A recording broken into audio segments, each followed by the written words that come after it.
Assalamualaikum warahmatullahi wabarakatuh.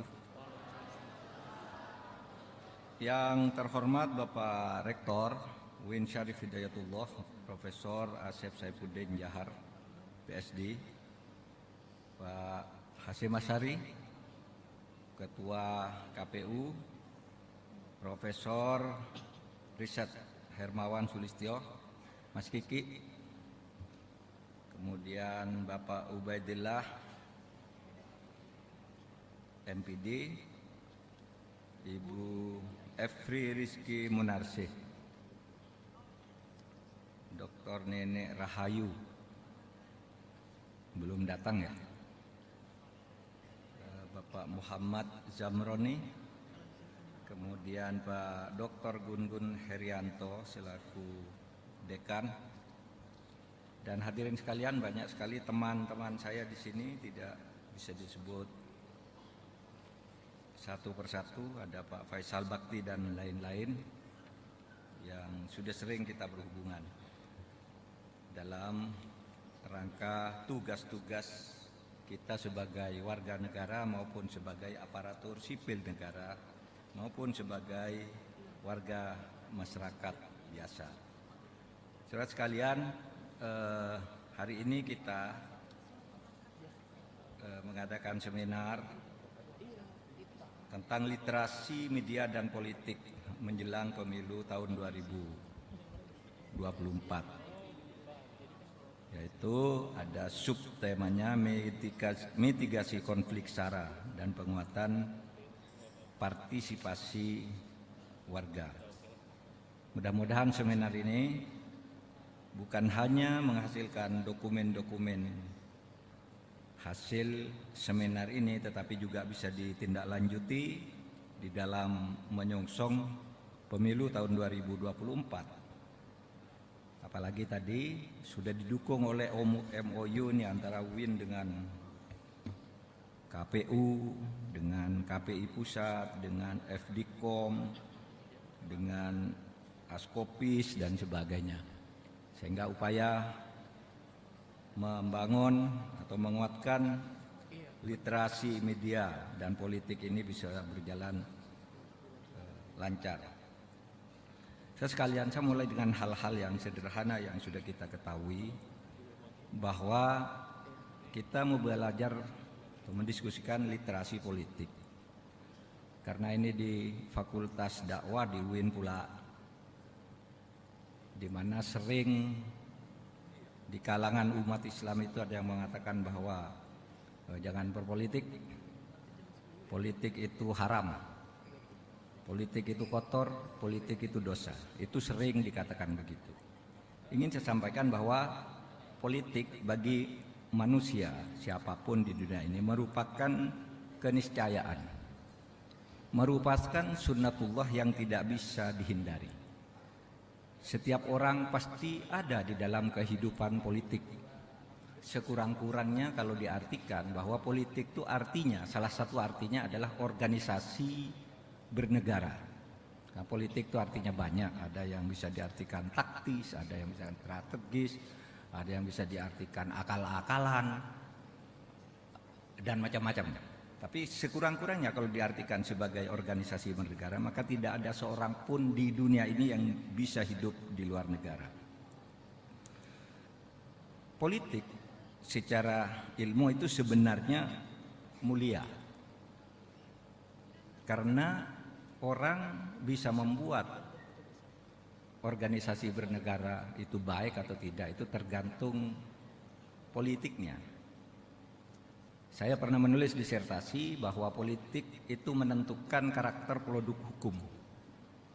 Kalau hukum jelek, itu yang harus diperbaiki politiknya, bukan aturan-aturan hukumnya. Aturan-aturan hukum itu biasanya selalu bagus di dalam diskusi, bagus sesuai dengan filosofinya. Tapi jika politiknya tidak benar, maka hukum itu akan tidak baik. Maka politik sebagai sebuah keharusan di dalam ilmu itu cakupannya ia belajar ideologi, memperdebatkan ideologi, konstitusi, hukum, sistem pemerintahan, demokrasi, pemilu, dan sebagainya. Tapi secara praktis di tengah-tengah kita ini juga, itu tadi kan ilmu tuh. Secara praktis politik itu logikanya tidak sebagus, logikanya bagus tapi praktiknya tidak selalu bagus. Karena di dalam politik itu dalilnya adalah kepentingan. Siapa mendapat apa dan dengan cara bagaimana. Itu politik. Yang penting dapat. Saya siapa? Saya harus dapat itu. Caranya yang penting dapat. Itu praktisnya, bukan itu definisi, bukan. Itu praktis. Kalau kita lihat sekarang apa yang terjadi di tengah-tengah kita, ya itulah. Ya. Sehingga di sini yang terjadi adalah adu kuat. Pun di dalam pemilu yang akan kita songsong ini, saudara, ya adu kuat.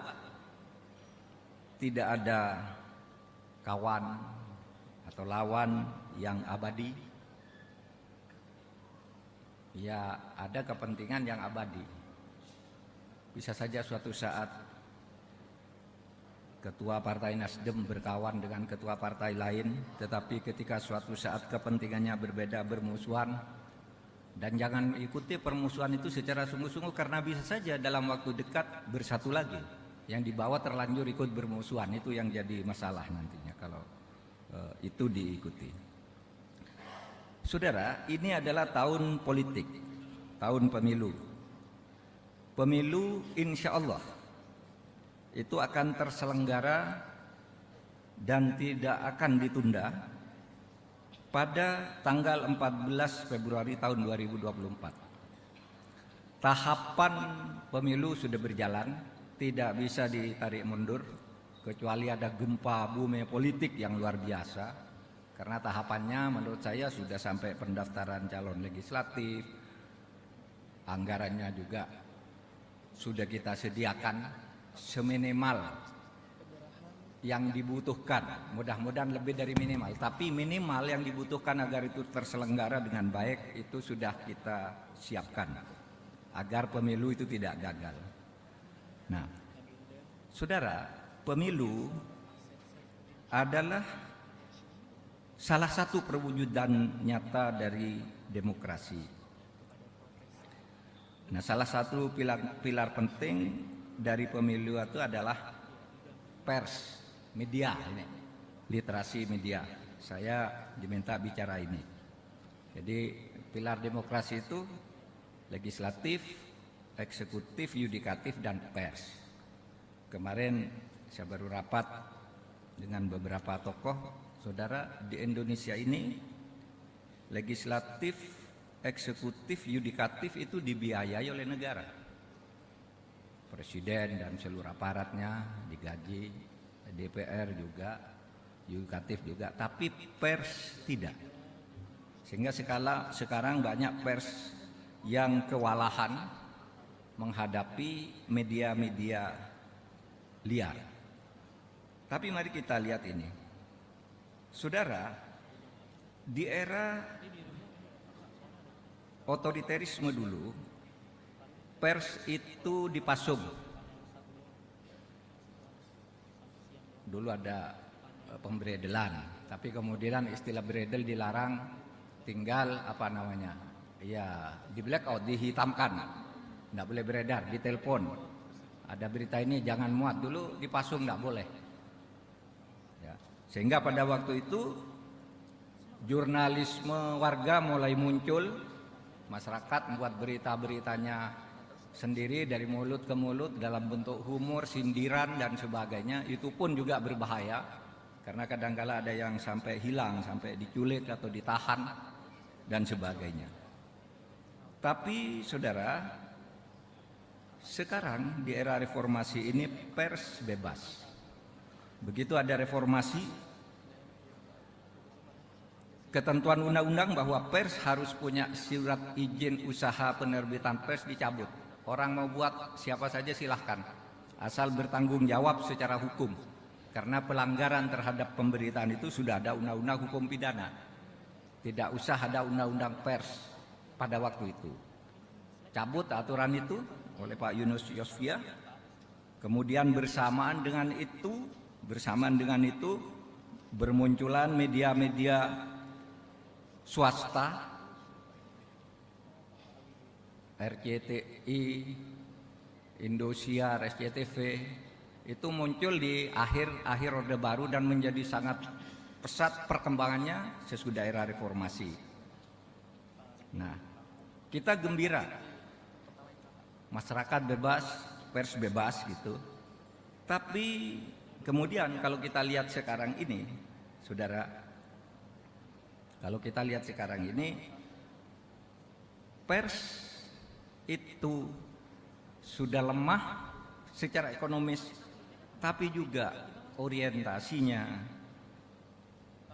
oligarkis. Ya. Saat ini setahun sebelum pemilu bahkan kita sudah bisa menyaksikan media A secara halus bahkan terang-terangan mendukung kandidat A. Saya mendukung ini. Yang B mendukung B. Preferensi pemilih modal juga sangat berpengaruh akan sikap dan pemberitaan media. Apalagi jika media dimiliki oleh pemilih yang jelas-jelas berafiliasi dengan salah satu parpol atau kandidat. Oleh sebab itu kalau saudara mau melihat pendukung A, lihat TV ini. Kalau melihat pendukung B, lihat TV itu. Hampir semuanya tuh punya afiliasi. Dan ini yang banyak disayangkan. Banyak disayangkan oleh ya para pejuang-pejuang demokrasi. Kenapa bisa sampai begitu? Bukannya pers itu pilar keempat demokrasi. Nah sekarang dikuasai oleh oligarki. Pada awal reformasi itu bebas, benar, dan masyarakat yang menentukan. Sehingga apa yang disebut jurnalisme warga itu berkembang pesat dan itu sangat berpengaruh. Sekarang pers yang mainstream itu sudah banyak yang terafiliasi dengan politik. Nah yang lebih liar lagi adalah apa? Medsos yang sekarang menyaingi media-media mainstream. Oleh sebab itu lalu kita kenal ada medsos itu kelompok buzzer PP. Buzzer PP itu buzzer rupiah, orang yang dihimpun lalu dibayar. Nah biasanya itu ditujukan yang punya buzzer itu yang mendukung pemerintah. Lalu siapa yang bela pemerintah, lalu ini bilang buzzer bayaran. Tapi sebenarnya buzzer bayaran itu banyak juga yang anti pemerintah, yang diorganisasikan anti pemerintah, dan itu liar juga, bicara tanpa fakta juga. Kadangkala bikin berita-berita yang tidak benar, sengaja membelokkan. Dulu pernah ada beberapa kelompok, misalnya MCA, Muslim Cyber Army, itu sudah jelas orangnya ditangkap, orangnya dihukum, kelompoknya ini yang membiayai ini. Jadi buzzer itu ada di semua lapangan. Sekarang urusannya duit, siapa yang bayar.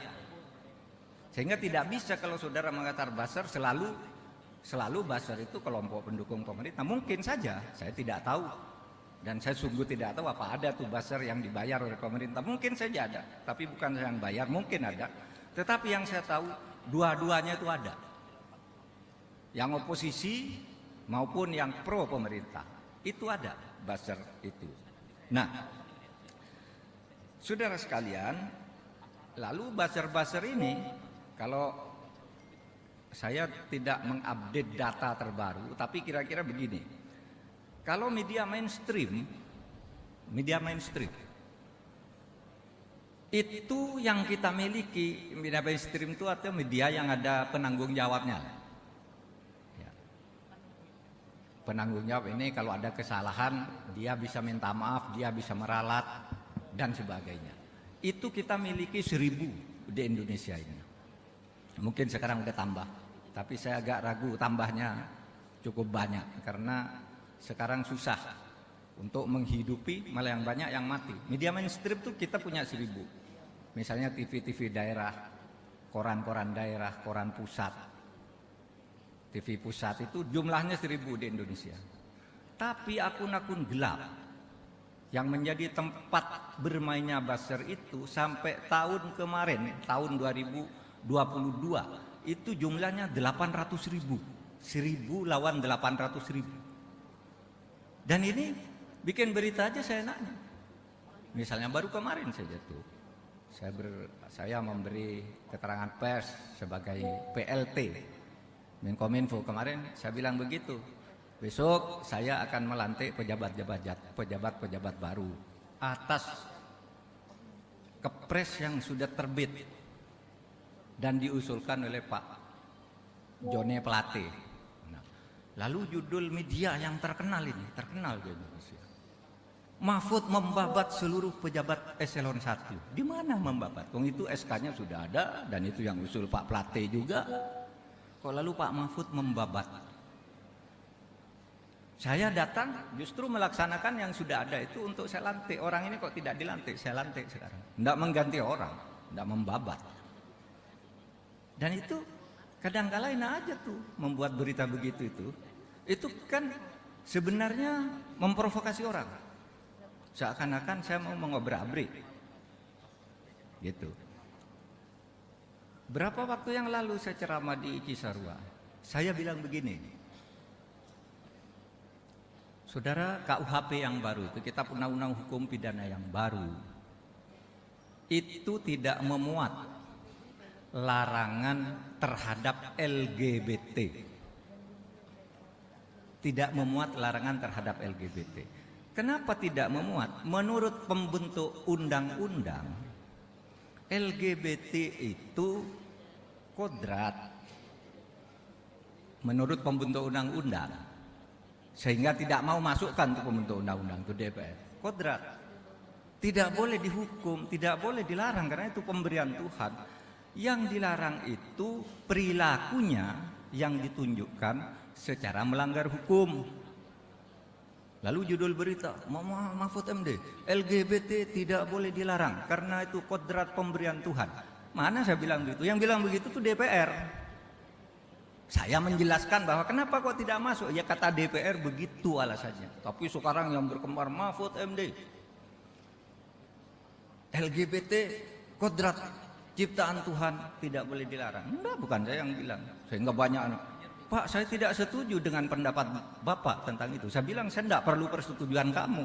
Saya menjelaskan aja kok minta persetujuan. Kok kamu setuju atau tidak, itu yang berlaku menurut undang-undang. Dan itu saya mengolah perilaku LGBT karena hukumnya tidak melarang. Kalau mendesak Pak kok tidak ditangkap, ini kan negara Pancasila. Loh, mana undang-undang? Nangkap orang itu harus ada undang-undangnya dulu. Ini undang-undangnya tidak mau muat. Beda dengan di Rusia. Nah, itu berita seperti itu tuh banyak sekali. Bapak itu kok begitu? Itu hoax semua cara menulis beritanya. Ya. Nah, saudara, yang begini ini mendominasi sekarang kehidupan kita. Sehingga, saudara, kalau kita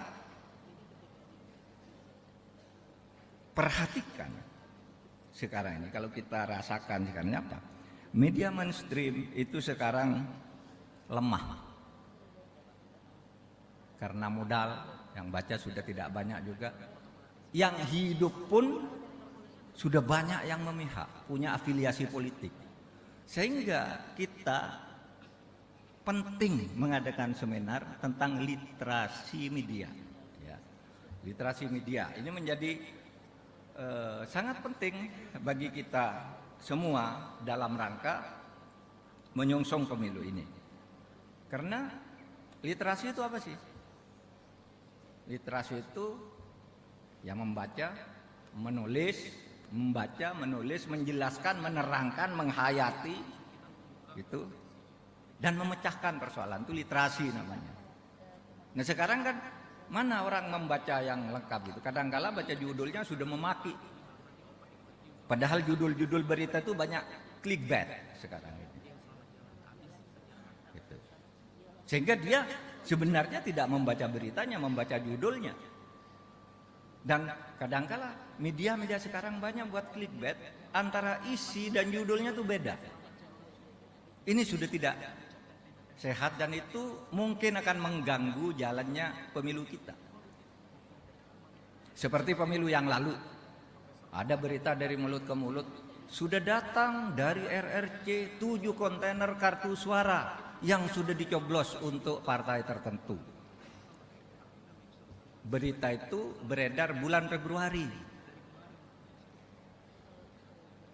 Padahal pada waktu itu kartu suaranya belum dicetak. Bagaimana bisa ada impor kartu suara belum dicetak, sudah ada impor kartu suara yang dicoblos?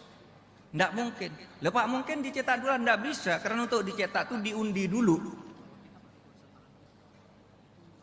disetujui dulu oleh semua partai. Gambarnya begini, ini namanya udah tepat, baru dicetak. Nah itu belum ada rapat KPU untuk itu. Dan orang percaya itu menjadi berita yang sangat luar biasa ketika itu. Ini yang pemilu tahun 2019. Dan yang begini-gini masih banyak, saudara. Nah, oleh sebab itu, saudara sekalian, saya ingin mengajak kita semua, mari kita jaga pemilu kita melalui literasi politik dan media yang benar. Ini tugas kita. Ini tadi sudah banyak kerjasama yang dilakukan seperti itu. Bahkan kemarin ada usul begini, Pak, kalau legislatif, eksekutif, yudikatif sebagai pilar demokrasi itu digaji oleh negara, kenapa sekarang yang pilar keempat ini dibiayai oleh negara? Agar imbang kehidupan demokrasinya ini, agar kehidupan kita dari demokrasi tidak digeser menjadi pendukung oligarki.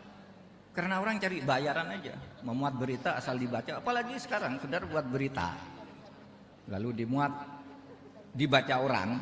Nah, begitu dibaca judulnya aja tuh penulis beritanya itu, penerbitnya udah dapat uang. Sehingga dibuat berita-berita yang menipu, clickbait, agar itu dibaca dulu. Judulnya saja dibaca, beritanya lalu tersebar. Sehingga banyak orang membuat berita begitu. Nah, itu sebabnya kita di pemerintah sekarang ini sedang menyiapkan juga peraturan, ya, peraturan tentang publisher right. Sebentar lagi akan keluar. Publisher right itu hak, karena sekarang juga ada berita satu dari harian apa atau apa gitu, lalu diubah dengan berbagai versi. Dia sendiri tidak lihat beritanya, ambil ini, diubah dengan judulnya, masuk ke YouTube, bersebar, masuk ke medsos, bersebar, dapat uang. Sehingga semuanya berebutan, melanggar hak dan memperkosa pikiran orang yang membuat berita aslinya. Itu juga banyak sekarang ini.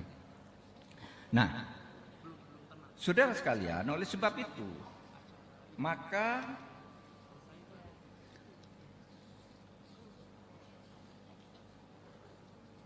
kita sekarang ini, ya, harus menjaga pemilu yang lebih demokratis, karena pemilu itu adalah taruhan kita bagi masa depan bangsa ini.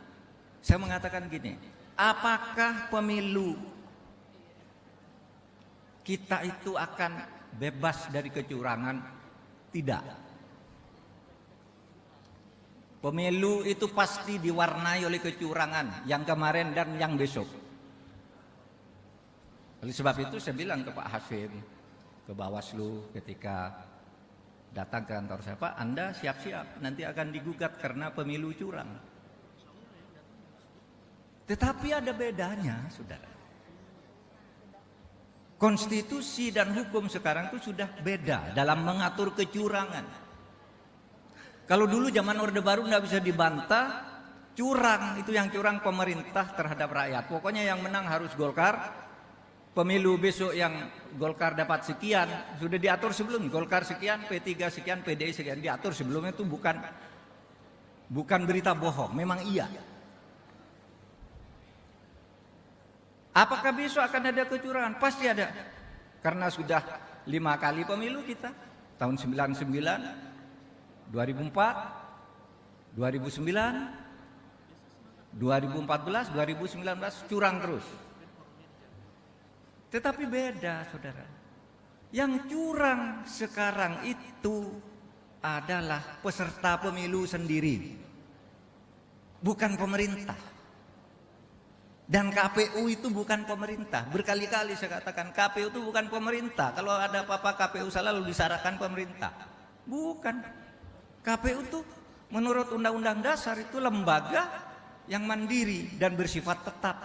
Mandiri itu artinya dia bekerja di bidang kepemiluan. Kalau rumpunnya rumpun eksekutif tetapi tidak masuk dalam struktur kekuasaan lembaga eksekutif. Dalam hal ini tidak masuk dalam pemerintah.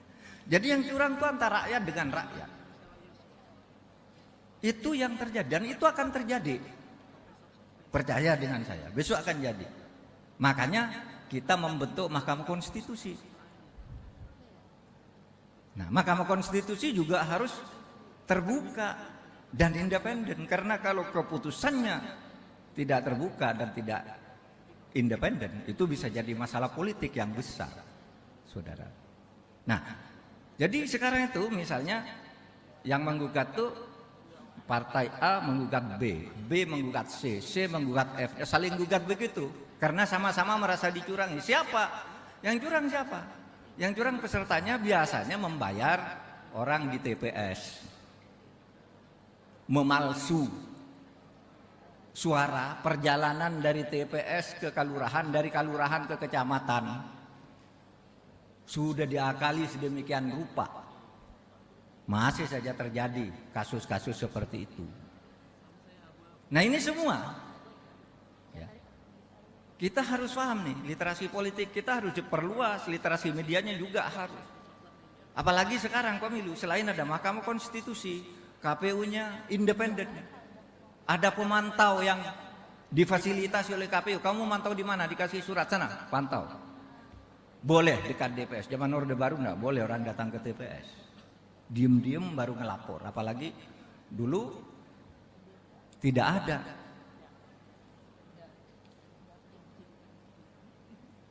Dulu tidak ada medsos seperti sekarang. Sekarang semua ada survei, silakan survei dan seterusnya dan seterusnya. Nah, saudara sekalian, oleh sebab itu mari kita jaga pemilu ini agar menghasilkan yang terbaik dari mungkin dari alternatif yang mungkin jelek. Sehingga seminar seperti ini ada gunanya. Saya meminjam istilah klasik terkait dengan media ini. Yang saya catat di sini ada rich media, poor democracy. Sekarang ini istilah ini menjadi menarik di tempat kita karena meskipun sekarang ini ada akses yang luas dan melimpah terhadap berbagai jenis media, terhadap informasi, ada KIP, Komisi Informasi Pusat, terhadap demokrasi, tetapi mungkin akibatnya terhadap pertumbuhan demokrasi tidak sehat juga. Karena sering tadi yang saya katakan bias, disinformasi, hoax, dan kurangnya ruang untuk dilakukannya diskusi dan yang konstruktif. Oleh sebab itu, sepatutnya dan seharusnya ada upaya yang lebih konstruktif yang diemban oleh media, ada ide berita dan pertanggungjawaban yang jelas. Menjelang pesta demokrasi seperti saat ini, media perlu merenungkan kembali elemen jurnalisme yang disampaikan oleh Bill Kovacs dan Tom Rosenthal, di mana dikatakan sepatutnya media menjaga independensi dari objek liputannya, menjadi pemantau independen kekuasaan, menyajikan liputan yang komprehensif dan proporsional. Nah, ini yang harus kita jaga. Apa? Semua itu sudah berjalan melenceng dari nilai-nilai yang dibangun untuk itu. Saudara sekalian, media massa itu berbeda dengan media sosial. Di mana tadi saya katakan kalau media sosial itu ada buzzer-buzzer yang tidak bertanggung jawab, yang itu ditujukan untuk mencari uang dan menyiapkan isu untuk menjatuhkan lawan politik atau menguntungkan atau mengambil keuntungan politik. Maka ada proses yang seharusnya dilakukan media untuk memberikan literasi politik kepada publik. Dulu kita berjuang merdeka juga itu karena literasi politik, literasi media yang hebat. Ya. Di tahun-tahun awal kemerdekaan itu, misalnya ada Tirto Adisuryo. Di zaman-zaman kita masih agak muda, saya Pak Kiki masih agak muda, dulu ada Rosihan Anwar, Mohtar Lubis, BM Diah, wartawan-wartawan dan pengelola media yang sangat hebat, bertanggung jawab, ada Mahbub Junaidi gitu. Nah, sekarang tokoh-tokoh seperti itu kurang kita. Banyak sekali punya media tapi tidak mampu mengendalikan medianya dengan baik. Ada satu dua gitu. Nah, saudara, inilah kesempatan bagi kita untuk memperbaiki ini semua. Saya menitipkan pada akhirnya beberapa pandangan kritis tentang ini. Pertama, bagaimana kita menjadikan media sebagai medium literasi politik yang efektif dan konstruktif bagi masyarakat. Yang kedua, bagaimana mengatasi polarisasi yang terjadi di media massa. Polarisasi, kadangkala kita kan bingung, media ini bilang ini salah, ini benar, itu media berdasar opini yang sepihak. Ya. Opini boleh, tetapi orang akan tahu bahwa itu bohong atau tidak. Dan itu kalau ada di media mainstream, itu saudara sekalian sangat jelek akibatnya. Kalau medsos, ya mungkin bisa saja saling caci maki. Kalau mainstream jelas-jelas bohong terhadap dan jelas-jelas suka menggunting berita yang sesungguhnya, hanya ngutip gitu. Oleh sebab itu saya pernah tidak mau diwawancarai oleh sebuah media besar. Wawancara apa? Itu tentang penundaan pemilu. Ada kan? Ada pemilu. Saya berceramah resmi itu di Lemhanas. Saya bilang, saudara sekalian, di Lemhanas banyak orang. Saudara sekalian, sekarang ini ada isu pemilu mau tunda, masa jabatan presiden diperpanjang. Saya tidak setuju itu dan kita lawan habis-habisan. Tetapi kalau orang berpendapat seperti itu, kita tidak bisa menangkap. Nah, lalu apa beritanya? Mahfud bilang orang yang ingin penundaan pemilu tidak bisa ditangkap. Lah memang iya, tetapi itu kan provokatif isinya. Padahal saya mulai dengan kata saya tidak setuju. Lalu dibuang kalimatnya gitu. Kata ketidaksetujuan saya akan tidak setuju akan saya habis-habisan. Mahfud MD judulnya itu. Orang yang ingin pemilu diperpanjang atau jabatan presiden ditunda itu tidak melanggar hukum. Ya memang tidak melanggar hukum. Beritanya benar tapi semangatnya dipotong. Itu hanya untuk mengadu domba. Seakan-akan saya bagian dari gerakan yang menyetujui penundaan pemilu itu. Padahal sudah jelas dimulai dengan kalimat tidak. Oleh sebab itu ketika dia mewawancara, enggak, kamu tulis apa saja lah, yang kamu ingin tulis saja. Ngapain perlu wawancara? Enggak pernah mau saya. Kalau kamu mau wawancara, saya jawab tertulis, tapi syaratnya harus dimuat semua. Jangan kamu pilih sendiri, ambil kalimat yang menguntungkan kamu aja, menguntungkan opinimu. Enggak mau saya bilang begitu. Karena persoalan seperti itu. Lalu saudara, yang ketiga, bagaimana kita ingin menyiapkan atau menyikapi media massa dan media sosial agar punya gagasan, punya upaya konstruktif dalam memberi sumbangsi solusi atas permasalahan bangsa, bukan malah membesar-besarkan masalah, tapi tidak memberi solusi. Saudara, pada akhirnya saya ingin katakan kepada kita semua, anak-anak muda, para mahasiswa, ingat saudara, bahwa sangat penting bagi kita untuk bukan hanya berdalih dan berlindung di balik aturan-aturan hukum. Saya berbuat itu, tidak melanggar hukum. Saya ingin itu, cari hukumnya.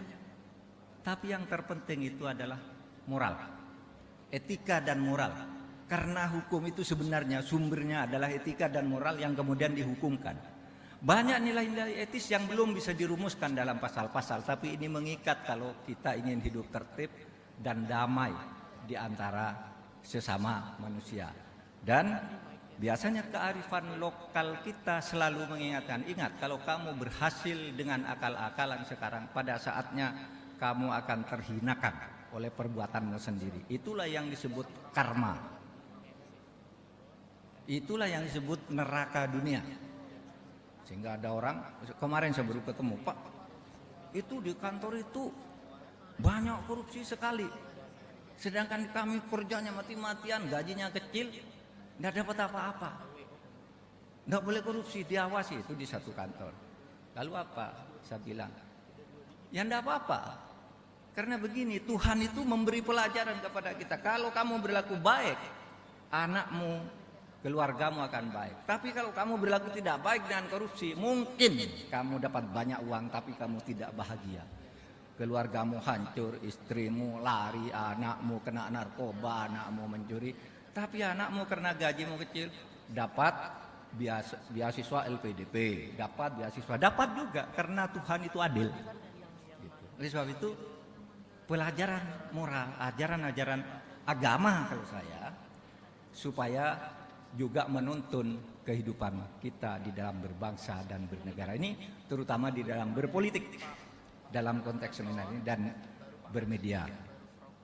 Terima kasih. Assalamualaikum warahmatullahi wabarakatuh. Waalaikumsalam warahmatullahi wabarakatuh.